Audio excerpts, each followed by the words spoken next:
Ice Memory, ce n'est pas le nom du dernier James Bond, ni celui de l'âge de glace, mais le nom du projet conçu par le laboratoire de glaciologie de Grenoble, le CNRS, et une université de Venise en Italie. Il y a quelques jours, des scientifiques se sont rendus au col du Dôme, dans le Mont Blanc, pour prélever des traces de notre histoire qui permettront de mieux comprendre les évolutions du climat.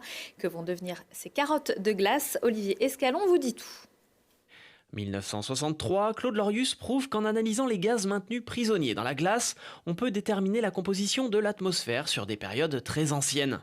2016, le CNRS, l'université Grenoble-Alpes et leurs partenaires entreprennent une grande opération de sauvegarde de la mémoire de la glace, menacée par le réchauffement climatique. Une opération débutée au col du Dôme à 4300 mètres d'altitude. Des scientifiques ont réalisé 3 forages pour extraire 3 carottes de glace de plus de 120 mètres de long, carottes ensuite transportées à Grenoble par camion frigorifique. Un glacier, c'est un livre d'histoire. Quand on fore à l'intérieur, on pénètre dans des pages qui remontent de plus en plus loin dans le temps. Et en mesurant différents composants chimiques dans cette glace, on peut reconstituer le climat, l'environnement, différents paramètres de l'histoire de notre planète. Donc l'urgence pour nous, c'est de collecter de la glace de ces glaciers en danger et la mettre de côté, dans les meilleures conditions possibles, en Antarctique, congélateur parfaitement naturel, moins 50 degrés Celsius.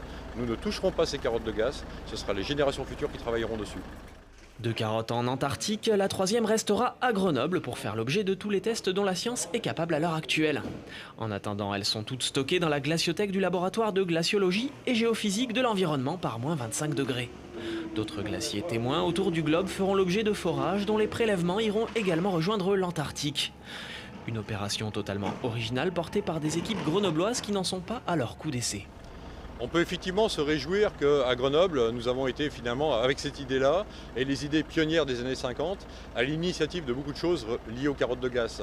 Claude Lorius, qui a fondé une partie de notre laboratoire et qui a fondé la science des carottes de glace à la fin des années 50, a été celui qui a permis de révéler au monde le lien qui existe entre climat et gaz à effet de serre grâce aux carottes de glace. Avec cette création d'un patrimoine mondial de carottes de glace, nous sommes à nouveau à l'initiative et je pense que c'est à l'honneur de notre laboratoire et de Grenoble. La base de Concordia en Antarctique devrait être achevée d'ici 2020. D'autres pays sont déjà candidats pour s'inscrire dans ce projet à partir de leurs glaciers, parmi lesquels la Chine, le Népal, l'Autriche ou les États-Unis.